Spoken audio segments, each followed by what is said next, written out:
going to go into NSC. There's like a delay. There it is. Bang. Catch the Craze is partnered with NSC Roadshow. NSCLiveTV.com and 8 Marketing are proud to present the NSC Roadshow podcast tour. As a creator, come to be treated like a rock star as we take you on a tour with podcasters from around the world. Got a Kickstarter, Indiegogo, or a project you would like to tell thousands about? Come and get on the tour. Are you a podcaster that would like more creators on your show? Come become a tour stop on the tour. What's up, George? What do we got going on today? What's up, Sammy?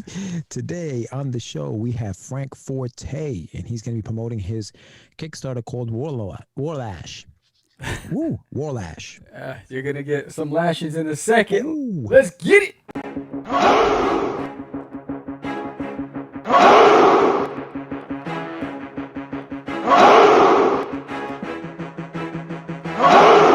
We are the only show for independents all around, giving you a platform to spread your word all over town. Catch the Craze is the place to promote to your fans with the dream of Medina and Sam the Crazy Man. Subscribe to our show and never miss an episode. It's time to get your mans, listen to us on the go. Updated every week, we never miss a day. Join the squad, come on in. It's time to catch the Craze. If you are an independent, catch the Craze. Making moves on your own, catch the Craze. On your grind in the streets, catch the Craze. Join the movement, catch the Craze.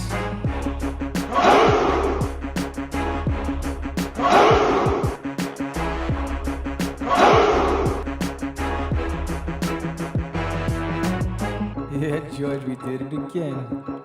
Come on now. You know you want to do it. Catch the Craze.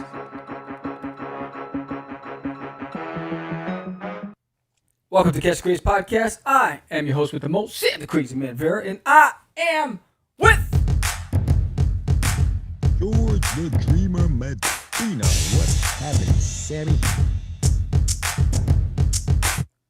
What is going on? Nobody knows the trouble I've seen. Yeah. Nobody knows my sorrow.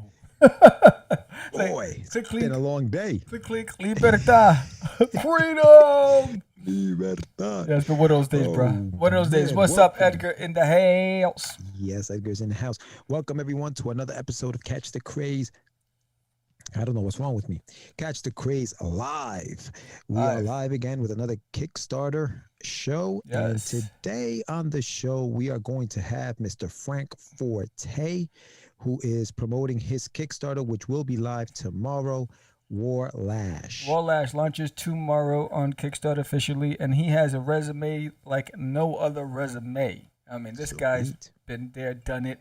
Has been a lot involved in so many projects. He has a banging YouTube channel, which is called Goon Tunes, I think it is, and a lot of crazy cartoons, skits, which is pretty cool. He has his hand on he's on Bob's Burgers.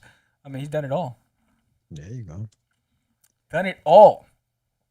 No, that's what's up. That's how you do it. It's his name. So now, Asylum Press looks like it's a comic book publisher that he founded back in 1999. Yeah, I remember Asylum. Yeah. So, he's got Warlash, he's got that, he's got Beyond Doomsday, he's got Eek, he's got Zombie Terrors, The Vampire versus Blood Rights. I mean, there's a bunch of things on his website. You guys can check that out. It's asylumpress.com. Really, really cool stuff. Yeah. So he's been in the business for a hot minute, and it looks like there's a lot to learn about Mr. Frank Forte if you don't know already. Yes, if you don't know now, you know. That's right. Yeah, so he's been around. What's up, Creators Outlet? Welcome to the show. So yeah. So we got a lot of things going on, but before we get Frank on the show, we want to talk about the Crazees. Yes, indeed. The Crazees up in here. So, so we have Catch the Crazees going on. We got 17 days left in the campaign. We're looking to get to 50 backers. We are 17 backers away from 50. Please spread the word. Have you heard? The Crazies are coming to Earth, and we need you because bird is the word, and we can't catch the Crazies without you. So if we get to 50 backers, we unlock the stretch goal and we raffle off. There's an Alien in My Toilet issue number 1. So one lucky winner will get the colored copy of There's an Alien in My Toilet. You can only get it from Sam the Crazy Man Vera, which is pretty dope. So help us unlock that. We want to be able to get to that stretch goal, so that's pretty phenomenal. Got some crazy stuff going on with the Crazies. Yes, indeed. Yes, indeed we do. We have 17 days to go, and we've reached our goal. But like Sam said, we're trying to get some stretch goals going. And next week, we're going to be live for a special Catch the Crazees episode of Catch the Craze, where we will be talking about our super backers and what that means and what they will receive and who they are and all that other fun stuff. Yeah. So this is how we do up in next week. House. Yeah, it's going to be a trend. So, basically, we acknowledge the fact that there's been some loyalists that's been with us since the first campaign, the second campaign, and the third campaign.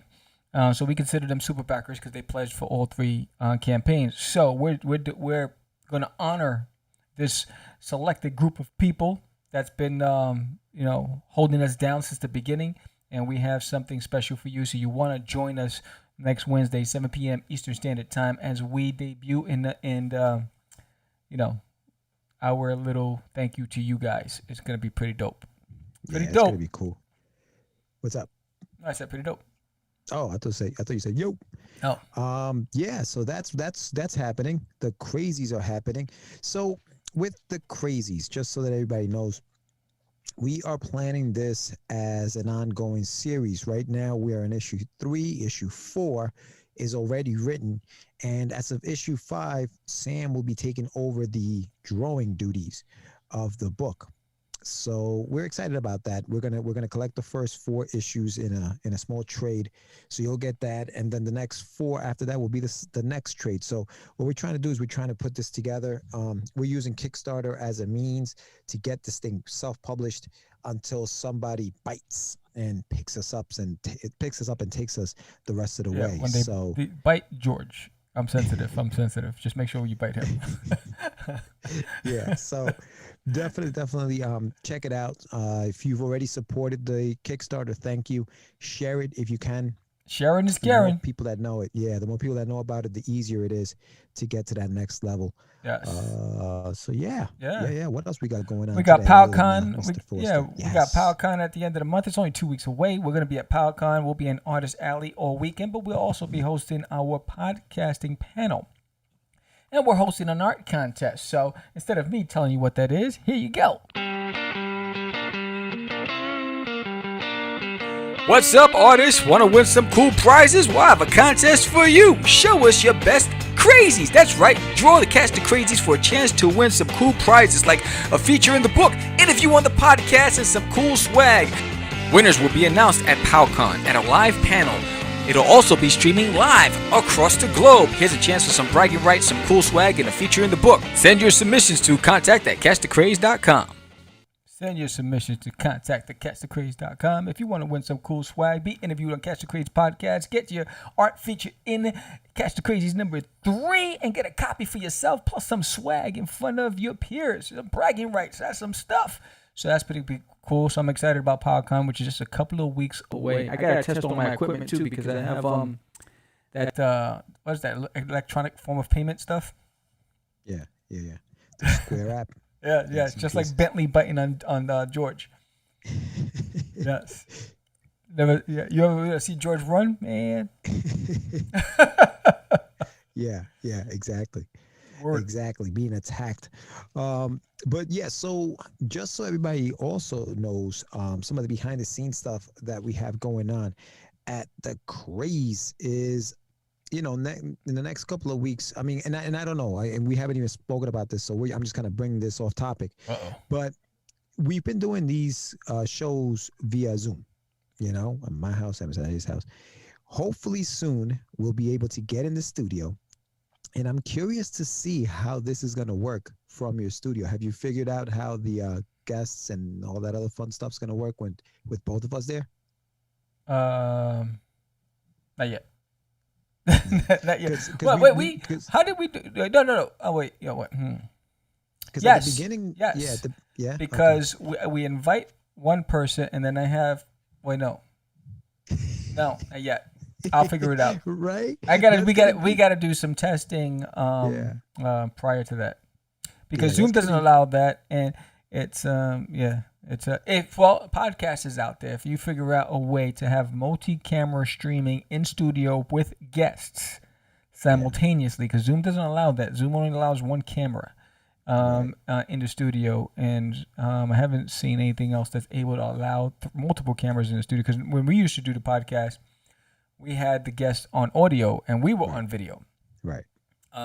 And so I could change up the cameras and, all that stuff. And, So now you're adding an external person. So even when because Zoom does it on its own, right? Yeah. You just click the button, boom, they're in. Because right now, what would have to happen would be centered shot wide with lens, white lens, and then with us on the mics until I can figure that out. But I'm sure there's a capability. I just haven't had time to research it. Yeah. And I was just wondering and I know, one day soon, with this pandemic, the way it's been, but one day soon we're going to be able to do it all live and in person. So it's going to be kind of interesting to figure that out. It'll be the next. I was looking at StreamYard too. I'm going to test the things. I'll do some testing after PowCon to see because that should take, excuse my language, but just going through all the motions and figuring it all out takes a minute. Yeah. No. Yes, it does. And hopefully by then, I mean, part of the whole fun of going to PowCon this year is that we're going to be talking about stuff like this, right? Because we're going to be doing a podcasting panel.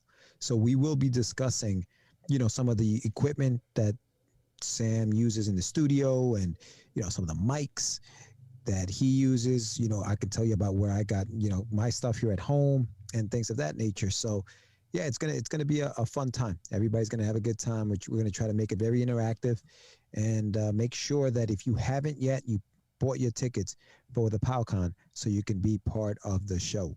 Yes, it's gonna be funkified, and so I'm looking forward to it. I'm looking forward just to feel normal again, and just hang out with nerds and geek out on comics and just have fun. Yeah, it's been a long time, man. It's been a long time. I think slowly but surely things are going to start coming around. This is the first of many conventions that as long as something dumb doesn't happen, because what happens is as we get closer, things start shifting as we get closer to fall. You know what I'm saying? And that's when everyone starts acting up. That's when the panic starts and all this. And usually tension globally happens as we get closer to fourth quarter, which is the fall. All this stupid stuff starts happening, and then so. As long as no one acts up and we can actually go out and just be normal, we'll be all right.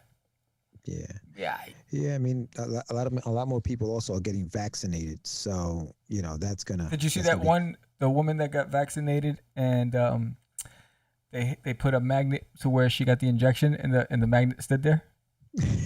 Yo, there's like, I was like, yo, what you put at me? It's got a tracker. So I don't know. Man. Got those chips, but yeah, I saw that they put it all over her body. It just kept falling, and then they put it on the spot where she got and it just stood there. I was like, yo, I'm gonna test that out myself. I'm gonna put something on my some metal on my. Those are the refrigerator magnets. Yeah, because they're light enough. So get that. If you get a big heavy magnet, it's not gonna stick. You gotta get something small. Tell me if it worked. I just saw the video, so I was like, whoa. Yeah, all right. It was an older woman too. Yeah. She was around in her 60s or something. That's cool. Yeah, no, that's cool. Got to check that out. Check that out. What else is going on in the House of Craze, Sam? What else? We got the Crazees. We got Forbidden Books were out already, so that's cool. Snake oil. Nice. Yeah, I know. The hashtag zombies was omitted from my YouTube. It was omitted? Yes. Who omitted it? YouTube. They went in there and just took it out? They just took it out. So you could put 3 hashtags on the top underneath your title, and it shows up, because it's, for the algorithms, whatever. So they left Supernatural, but the zombies, they omitted it. Is it because of what's going on? I don't know. I don't know. Interesting. I was like, interesting. But yeah, I see that we have Frank in the waiting room, which is Alright. pretty cool. So before we bring him in, we just, if you're looking to promote your campaign, why not do it with the Craze? Do you have a Kickstarter campaign and you're trying to figure out how to get the word out? You look online and you see the competition is fierce.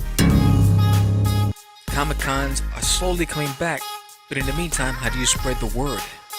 You worked for hours creating your campaign. You post on as many social media sites as possible, trying to get the word out to no avail. Well, look no further.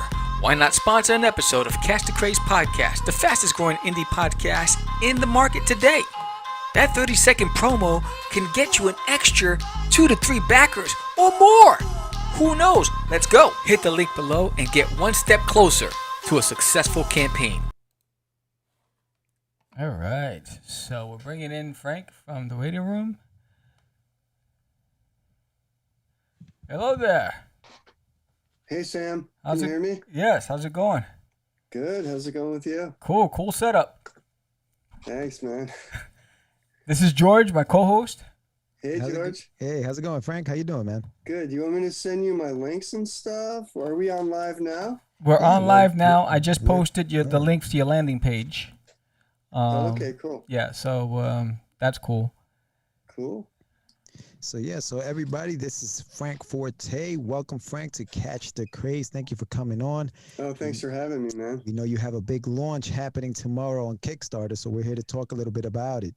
Cool. Yeah, I think we moved it till the 20th, actually, because Oh. we had to get some stuff ready. So we're just giving it another week. Nice. Just because I wanted to put some new rewards up. We're waiting on some exclusive covers from David Fout. We got a lenticular cover coming, and just to give us a little more time, we were just like under the gun.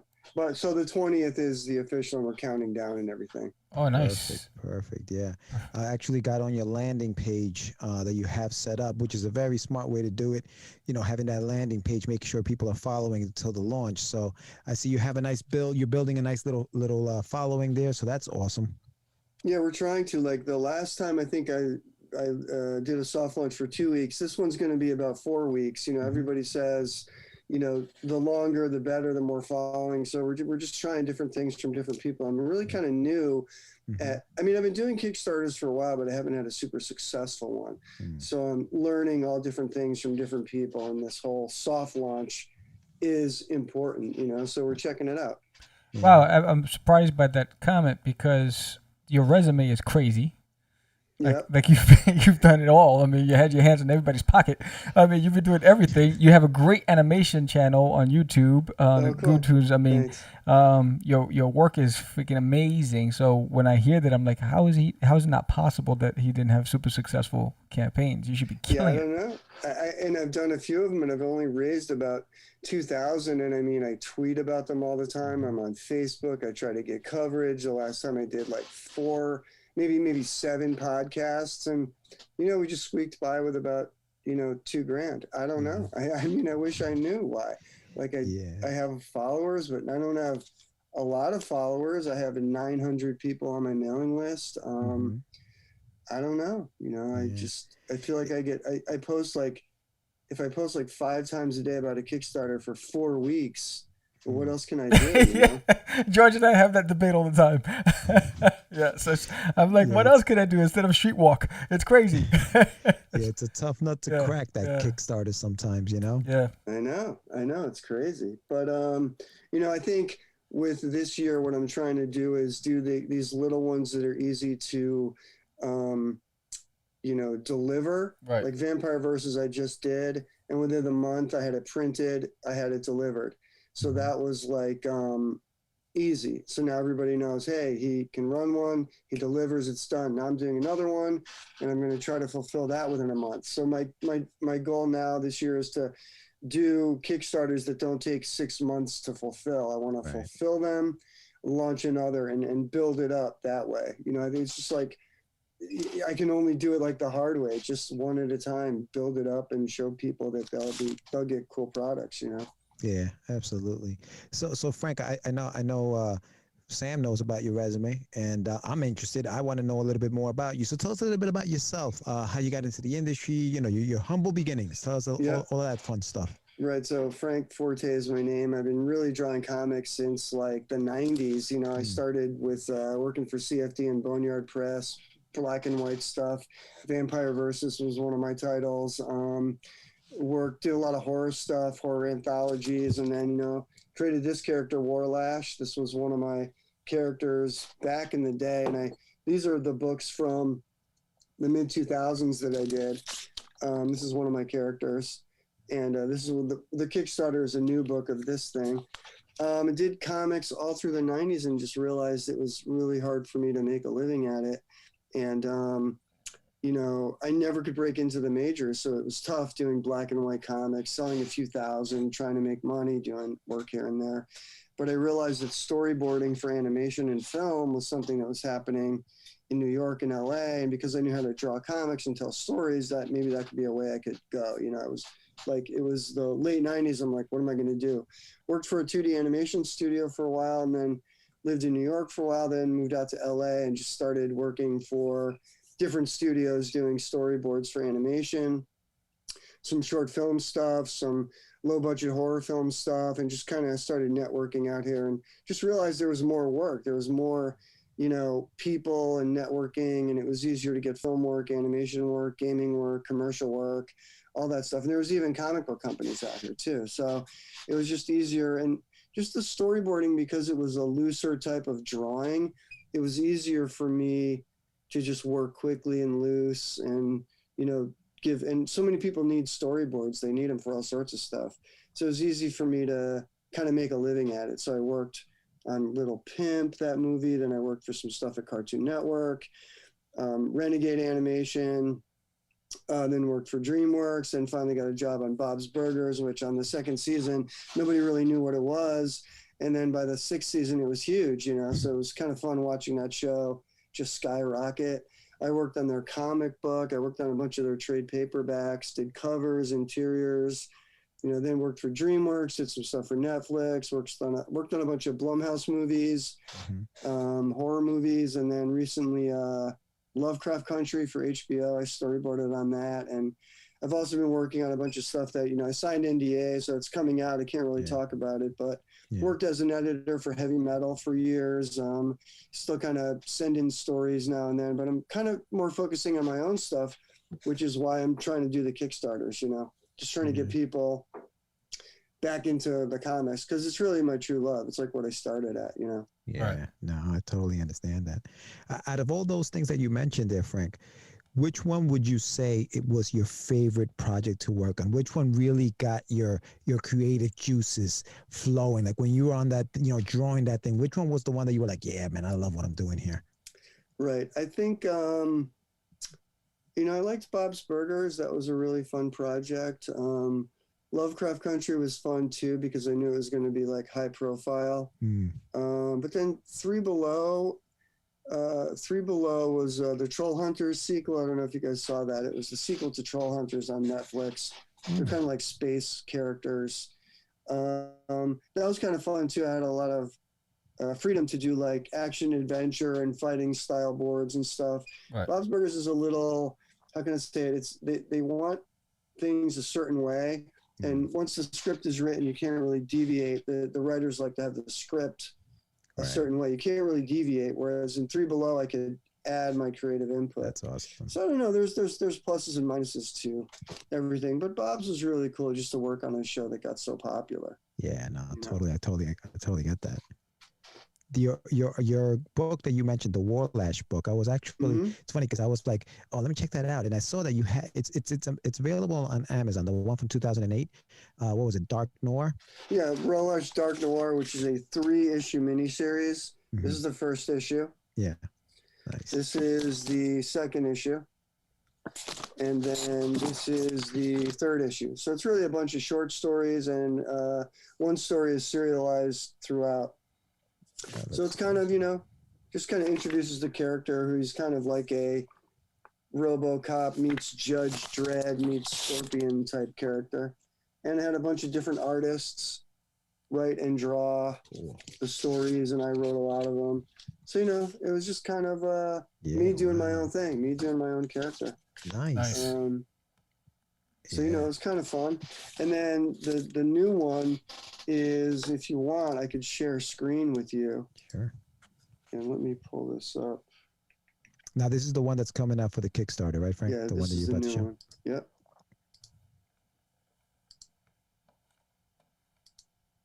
So you guys have to enable share, I think. No, I think it's awesome. So you missed writing and drawing your own stuff. I'm assuming, is that what Warlash coming back comes from? Yeah, kind of. I mean, I like working on the big shows, and it's cool to get a cool paycheck and everything, and work on a prestigious show. But I'm not creating my own thing. You know what I mean? Yeah. So it's funny how that works, right? You, as a creator, you just want to keep you want to create your own stuff at some point, even though, like you said, the paycheck is good, but you definitely want to get creative and do your own thing.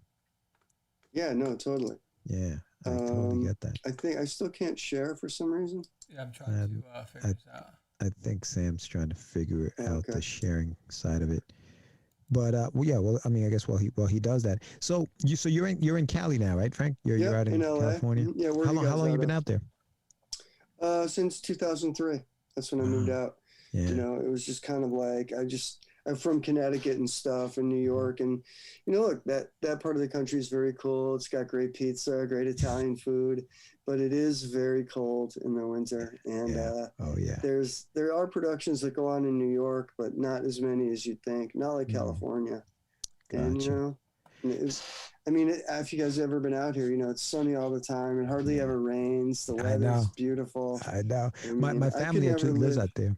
Oh, they do. I could never live in a cold climate, man. Not after this. You're spoiled, right? That's it. You're done. Totally. So as an artist, if a young artist trying to come up and trying to do some of the stuff that whether it's animation or anything, would you say, hey, the move to California would be the right move for something like that, or are we at a point where you can do it from anywhere? Did you get access? A lot of it does happen. Remotely now, especially with COVID. Yeah. But for the most part, before COVID, you needed to be out here. And I think once the studios start opening up, it is a place to go to network. You can meet a lot of people. You can meet a lot of other animators. You can network with older animators. You could take classes from people that work at studios in the day and teach at night and make connections that way. I mean, that's really how I originally made connections. Is I started taking classes in background design, met some other students, and they were like, oh, I'm working on this show. They need a background guy. I applied and I got the job. So I got it through a school. Wow. So yeah, you should be good now. Okay, here I go. Ready? Okay, you guys can see that? Yeah. Yes, sir. That's good. So this is Warlash Cold Metal Mayhem, #1. And it's a one-shot. And this is one of the titles that will be... Yeah, that cover's sick. Oh, yeah. That's beautiful, man. Holy cow. And this is a Steve Mannion's story that was in Warlash Dark Noir, but it was colored recently by, Omar Estevez. That looks great. Omar Estevez did the colors. So this is I'll just go through it. This is some of the pages, and it looks really cool. Yeah. I mean, Steve Mannion, if you're not familiar with his stuff, he's just super great. Yeah, looks great. And this is Dwayne Harris. So Dwayne Harris and I kind of co-plotted this, and then he wrote it. So this is Dwayne Harris's take on Warlash. So Warlash, Frank, is a character you created, and then these stories are him in these different situations drawn by different artists. Yeah, they're kind of like just little short vignettes, Some I write and draw, and some I just let people have their way with it because, people like to have fun with the character. Yeah. Once they start writing them, they have a good time with it. So we have a question from Edgar Paston. He says, where did you take classes? In LA, I mean, there's so many schools. One was the Animation Academy. Another is the Concept Design Academy, which is in Pasadena. That's a really good school. And the LA Academy of Figurative Art is in Van Nuys, and Studio Arts, which is in Echo Park. Right. They all have different types of classes and different teachers, and some of them have grants. If you're you live in California, you can get a lot of free classes. So those are 4 schools that I took classes at, but there's a couple others too. And I mean, you could just take classes from working professionals in animation and comics and film. So Noman School. So you could get a really good education from people that are working, and you can get tips on how to get jobs, like, hey, you're taking classes and you're like, hey man, any jobs available at Warner Brothers? What's going on over there? And they're like, oh yeah, we're hiring for Green Lantern or whatever, so you should submit. Oh, what's the guy's name? And then you get the email, and then you can get in that way, So a lot of people do that, So yeah, there's a lot of schools out here, and I think if you're not living here, you could probably take stuff online if you're living like in the Midwest. Right. But I would suggest any LA school for animation. If you're getting it from a teacher who's working in the biz, it's a great education, and it could lead to connections. Yeah. Do you do all 2D animation, Frank, or do you also do dabble in 3D animation? Mostly 2D. Like if you go to my YouTube channel, which is Goon Cartoons, that's another channel where I do like original animation and post like vintage, public domain black and white stuff. I work in Flash and I do 2D. I mean, I'm limited. I'm kind of like limited, like Bill Plimpton or, Mike Judge or those guys. Yeah. Like I wouldn't say I'm a Disney animator, but you don't need to be to tell a funny story, Sure. Sometimes I animate like South Park because I just don't have the time, or I just think that style suits the comedy. But yeah, if you go to, anyone goes to just searches Goon, Goon cartoons on YouTube. That's awesome. Got a bunch of shorts. Buck Billy is a hillbilly. The Ultra Mega Super Squad is a superhero thing. The Pissed Off Possum is like this little possum who's always pissed off. And we do like Cuphead parodies, and Cut It Out is kind of like a Terry Gilliam cutout animation thing. So I'm always experimenting with different stuff. That's awesome, man. Yeah, no, that's cool. Do you do now? I see that you've done a lot of the writing here. Well, now, as far as the writing side of it, what is your favorite genre to write? Is it comedy? Is it this kind of stuff? Like, well, what do you like? I like the sci-fi and horror, I think. I dabble in comedy with the animation because I grew up watching, Warner Brothers cartoons and Ren and Stimpy and Beavis and Butthead. Yeah. So I kind of like that stuff. Yeah. So when I do comedy, it's more for the animation. But I'm definitely psyched to get back into comics. And I see, Kickstarter is a way where tons of indie guys are doing well. They're surviving. They're kickstarting and raising 20, 30,000. It's crazy. And like Brian Polito will raise like he's killing $250,000. It's wild, man. So if you could just do it and build the fan base up, and you have devoted fans, I think, you can really make it work. Yeah, no. But I like being in the comic stores too. So I like soliciting through Diamond because I like being on the shelves. A lot of people, either they don't go with Diamond or they feel like you don't get enough orders. I feel like it's good to be on the racks, Yeah, absolutely. Absolutely. So what made you decide to launch? Is Goontoons your channel, or is it like a group of people that got together to create that? Yeah, Goon Cartoons is mainly me, but I work with a lot of people that work in Hollywood or animators. I call them on, and we collaborate on stuff.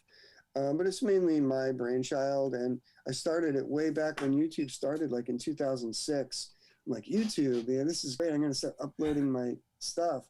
So I was into it, but a lot of the people that took off on YouTube were just people that had the gift of gab, that could just talk to the screen and get out there. And I didn't feel like I was like that person that wanted to be like, hey, what's up, you guys? And have all this crazy stuff going on as an animator. So it took me forever to finish. But then I figured out, I don't know, quicker ways to create content, because YouTube wants you to like upload every day. Right. It's hard to do that if you're trying to make an animated cartoon. So a lot of the stuff is limited, so we do it quicker. But for YouTube, you got to be at least uploading once a week. So sometimes we go on spurts where we're uploading once a week or once a month, but we try to upload new content on a regular basis. And it's pretty much just 2D. I use Adobe Animate or Flash, you know. Right. And I do most of the voices. I make the music, or I find free sounds or sound effects, you know, or there's different sites where you can get like free theme music. So it's just a way to like get content out there, you know. Right, right. So what's some of the, because you have a huge following on YouTube. What's some of the most, I guess, popular? You know, believe it or not, the most popular stuff is like the Betty Boop cartoons, or the band cartoons, or the old vintage, you know, public domain stuff, the black and white stuff. Like that's where most of the views come from. I wish I could get more people viewing my own stuff, but it's like they just come for that old stuff. So I think I might launch another channel where it's just me, because I think the new stuff kind of gets buried in YouTube's algorithm, you know. But yeah, I know we're almost up to 200. What is it? 200,000 followers. Yeah. So it's pretty big. But when I post an old cartoon, I'll get like 30,000 views in a day. When I post one of my new cartoons, I get like 500 or 1,000. Right. So they're not really subscribing for my stuff. They like that old stuff, which is kind of a bummer. But yeah, you know, if you guys are out there, subscribe to Goon Cartoons and ring the bell, and you know, watch the new stuff. Yeah. No, that's awesome. You know, if you can only get some of those 200,000 followers to get onto Kickstarter, and you know what I mean, like that would be the dream. I know. I mean, I post on my YouTube channel about the Kickstarter, and I post in the community tab, like the little blog that you have there. And I get likes, but I don't get 200,000 likes, you know, and I don't really know how many people from there come over, because those seem like they're animation fans, which you could be an animation fan and a comic book fan. Yeah. So I don't know, but people are telling me to get on StreamYard and do like live draws and broadcast that out to YouTube and Facebook and Twitch. And so I just got to do it. I got to set up the StreamYard and start doing live draws, because I think that's a way I could draw in a fan base, you know? Yeah. Yeah. Do you do a lot of digital drawing, Frank? I see a tablet there. Yeah. This is a Cintiq, you know, as you can see.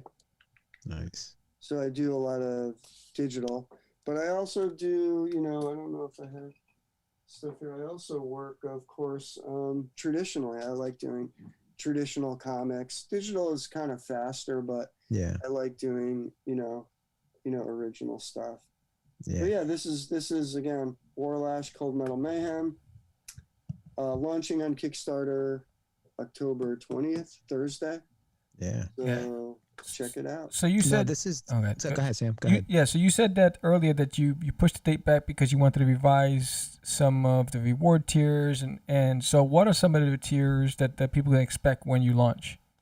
Right. So we have Warlash, Cold Metal Mayhem #1. We also have Warlash Bioburden, which is another new issue. We'll be having Warlash Dark Noir 1, 2, and 3. Signed editions will be there. We'll have a lot of other Asylum Press books, like Billy Boy, the Sick Little Fat Kid. Here, I don't know. Stop this. Billy Boy, this is a comic book that I kickstarted recently. That's 1, 2, and 3 is up. Bunch of other, you know, this is a Warlash book. This is a bunch of the other Asylum Press titles.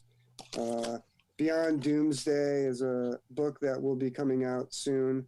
We're going to kickstart that later. Horror Illustrated is another book we might do later on. Yeah, this is some of the stuff from Goon Cartoons. You could see it. Yeah. Cosmic Candies like Total EDM Vlog, Buck Billy, Ronnie the Magical Rainbow Butterfly Unicorn, and Tucker Time, the Redneck Ranter. Some of my original artwork, you know, will be up there. Asylum of Horrors is a book that I did. We're going to have some original artwork, sketch covers. So Warlash, Cold Metal Mayhem will have sketch covers. David Fout is doing some variants, a lenticular cover. We're going to have an Asylum Press digital bundle, and some issues of Heavy Metal that I did, the 300 that I did the sketch cover on. So a bunch of cool stuff. Yeah. Nice. That sounds cool, man. And then add-ons and all that stuff.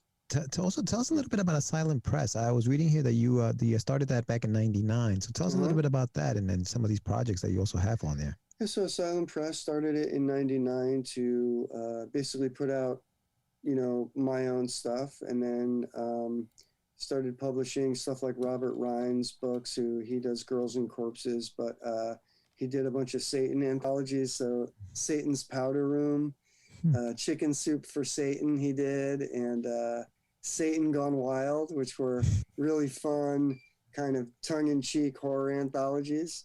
And then we collected them into Satan's Three-Ring Circus of Hell, into a big trade paperback.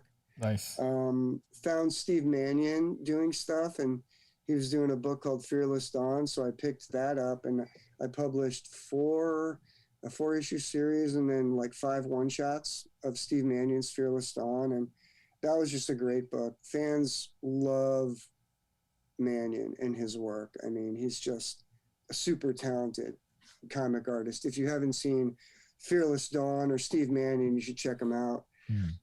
Did a book called Detox, again, which is my own.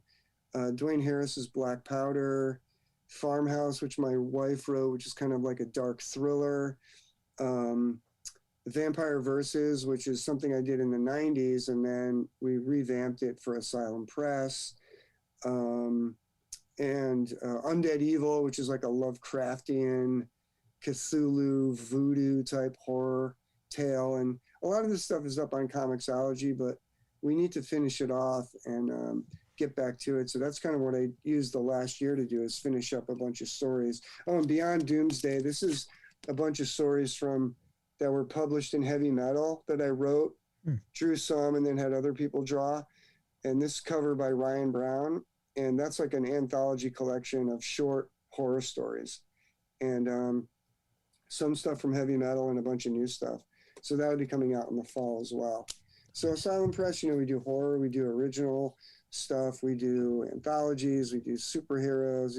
We've got a bunch of stuff that is in development. That a Billy Boy is like another dark thing, and it's just a bunch of stuff, a bunch of cool stuff. Most of it's mine, but we do stuff from other people too. That's cool, man. That's fantastic. Yeah, I'm really liking that cover for Warlash, Cold Metal Mayhem. Andy Hall, I believe, is the artist on that, right? Yeah, and I'm looking for him. If everybody knows him, like, he did that for me back in 2008, 2009, and I cannot find that dude online. Really? I don't have his email. He doesn't have a blog. He's not on Instagram, and he never signed it. And I can't find anything else about him. Jeez. I don't know. Wow. I think he was from the UK, but anyway, if anybody knows Andy Hall, artist, I'd love to get in touch with him again. Yeah, that looks amazing, man. Cool, right? Yeah, really cool. Nice. Yeah, so hopefully, we could bring the Kickstarter people out. I think we have a little over, 50 followers now? We're trying to get it up to 100. I've got a lot of backers who are into it, and I'm going to be really pushing it this next week. And then after this, I'm going to be going on a bunch of podcasts and, promoting the heck out of it. So, we'll see. I mean, there's a lot of Kickstarter competition out there for sure. There is so much. Yeah. So once you guys reach your goal, and I'm getting ahead of myself here, but do you have any stretch goals planned? Do you have anything? Are you thinking anything along those lines of what stretch goals, whether it's through backers or money, which? Yeah, tell me what you guys think. We're really just looking for about 3,000 stretch goals. I don't know if I would put more pages in the book, because I don't want it to get too crazy or do a hardcover, because they're just floppy comics. It's any stretch goals would be like signed prints. We have a bunch. I usually do signed prints because those are easy to fit in the bags. Right. I don't want to do a massive poster and make shipping crazy. So signed prints or stickers or something that would fit in an 8.5 by 11. Right. So any stretch goals, I think we'll usually have a stretch goal every 1,000. will be like another print or something, right? Yeah. Last time I was doing it, a stretch goal at money and at number of backers, it gets a little confusing. I think I might just keep it simple and just have a lot of add-ons so that people can use it. But what do you guys like for stretch goals when you guys are supporting Kickstarters? Yeah, no, I definitely like the idea of like you where you're talking about, whether it's prints or whether it's, I mean, obviously, original art is cool, but again, that's more than just a stretch goal. To me, that's a reward, right? Like if you're putting some kind of original art somewhere, it would be like something like that. But I think a lot of the what I kind of like the. I'm a big, not that I'm a huge reader, but bookmarks, things that I can use. Okay. Things like that. But you would like if I went from 1,000 to 2,000, you think a bookmark for everybody is enough of a reward, a stretch goal? Maybe if you were doing backers, like certain number of backers, you know what I mean, rather than just money itself. What do you see for stretch goals? Like I know if you think you're going to raise 200,000, you'd have a stretch goal at like 20, 30, 40,000. Yeah. But my last thing only raised 2,000. Yeah. I should probably have a stretch goal every 1,000. Right? I think so. Yeah, that makes sense. Because there's no reason to go stretch goal at 20 if I know I'm going to be nowhere near there. Right. You know what I mean? Right. So I keep the stretch goals simple, and then like every stretch goal, there's a new signed print. I think. Right. When I start raising 50 and 60,000, then it could be every 10. But right now, I'm not really at that level. Yeah, and I think that's the biggest factor that you have to consider is the cost of everything that you want to do as a stretch goal. That's why you want to do the most. You want to make sure you stay in the black and you don't go into the red because you overshot. And I see sometimes you see a lot of indies they want to do all these amazing trinkets. But they didn't actually budget it out to see exactly what they need to make in order to be able to give that away. So I think, the prints, I think PDFs, the print, you start there until the threshold grows. So the more you bring in, the more you can do, and I think that's where, like for us, our stretch goals start at digital. And then we go into, as we move up the tier, then it goes into physical because we know that we can actually pay for it. What's the most you've raised? A little over 3,000. Oh, that's cool. Yeah. And what your stretch goals are every 1,000 or every 500? We started at every 250 because we weren't. Oh wow. Because we were we're the little guys in the totem pole. So yeah. We started out. I think it was like every time we did 250, we hit it was a stretch goal. Yeah. It's funny with some of these campaigns because you never know what people are gonna attract to. So again, when we're at the level that we're at, we're still like ourselves trying to figure it out. Yeah. Right. But we've been fortunate. I mean, we've had a pretty good just good following and people are. How many have supporting. You done? How many have you done? This is our third Kickstarter. Yeah, our third Kickstarter. Okay. Yeah. And then you print with like someone like Ready Comics or something, and No, we print with Mix'em, and we also used a third party to do the holofoil and gold covers. I don't know the name of the company, but yeah, we use Mix'em for the standard comics, and then for the holofoil stuff, we use another printer. What do you guys charge for your holofoil? Because I was unsure. I know those cost more to print. Are you guys like at 15 or 20 for those? Yeah, I think it was like 20, 25. Mm-hmm. Yeah. Because it's more expensive to print each one of those. Absolutely. Yeah. Do you remember how much it was offhand? To print? Yeah. It's based on page count. So I think for a 32-page book, actually this one was 36 pages total with the cover. It came out to I think $4 and change per book. Okay, right. Yeah. I'll probably charge more because I notice a lot of these guys, they do charge like I'm only charging $5 for my book just because I'm going to do a bigger print run, but I see a lot of people, it's like 15 or 20 just for a regular book. I think because we attribute when we create a tier, we also, that tier is based on the shipping because you don't go to a second screen to pay for shipping. Right. So we account for the shipping costs, the printing costs, the shipping costs from the printer to us, the supply costs, all that stuff is all incorporated into when we're coming up with the tiers. Yeah, right. How did you do it in the past, Frank? What did you guys do, like, as far as what you were charging for, like, the comics and things like that, like in your Kickstarter? Some of the stuff I had, it was older stock, so it was just sitting in my garage, which I just charged like $5 for. Some of the older, more rare books I charged a little more for, but the new book, I had to charge 10 because it was a low print run.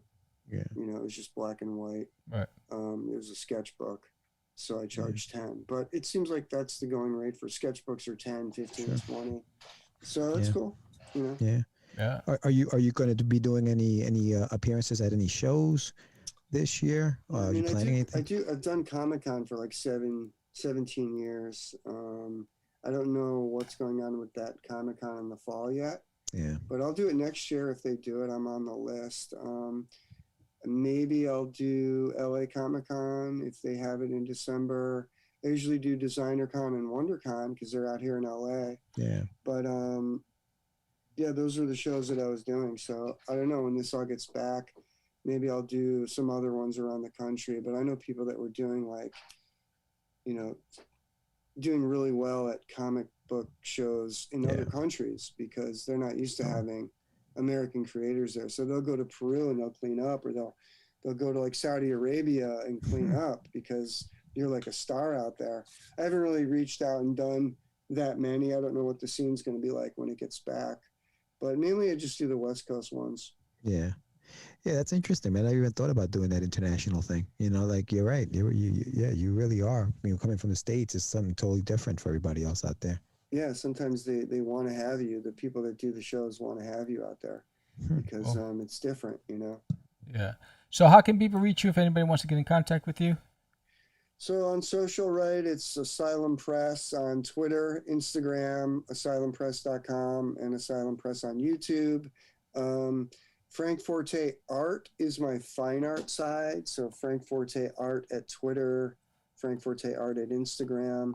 And then I started a new Instagram and Twitter for just my comic work. So that's Frank Forte Comics on Twitter, Frank Forte Comics on Instagram. So I kind of split it up because people like to see, certain things. And then mainly just go to asylumpress.com and you can see all of our titles. The stores there, you could buy back issues and, check us out on Kickstarter if you want to follow us. We'll be doing probably 3 more this year. Outstanding. Well, thank you, Frank, for being a guest on Catch The Craze. We're looking forward to seeing. Man. Thanks for having me, guys. Hopefully, we'll get to meet in person at someday. For sure, man. Absolutely, for sure. Absolutely. So, good luck. We're going to be watching you closely, and we'll talk to you thanks, soon. Man. Yeah, I'll let you know. I'll send you some links, man. You got it. Cool. Thanks, Frank. Take care, man. Bye. Take care. You got it. All right. So that was Frank, and this was another episode of Catch The Craze podcast. Now, we're not done for the night. We're going to be back in 10 minutes with a different guest on another, there's a link. We're going to be with Kevin from Inked Marketing, so join us on that show. We're going to end this show tonight. Thank you, Creators Outlet. Thank you, Edgar Paston, and thank you, Krista Joy, for joining us tonight. And again, the link for the launch page for Warlash is right there in the chat. We appreciate all of you. Come back in a few minutes, about 8 minutes, and we're going to be on the next show. Talk to you soon. I'm Sam the Crazy Man Vera. George the Dreamer Medina. Peace. And we are. It's just easy. It's not. Crazy. Acquiesce. No, I was talking about my friend Acquiesce. I met him. Say my name, right? This is what you were thinking? Oh, He described me. He said, I'm the. You're listening to Catch the Craze. You're listening to Catch the Craze. You're listening to Catch the Craze. To Catch the Craze. You are listening to Catch the Craze on Catch the Craze. You're listening to Catch the Craze.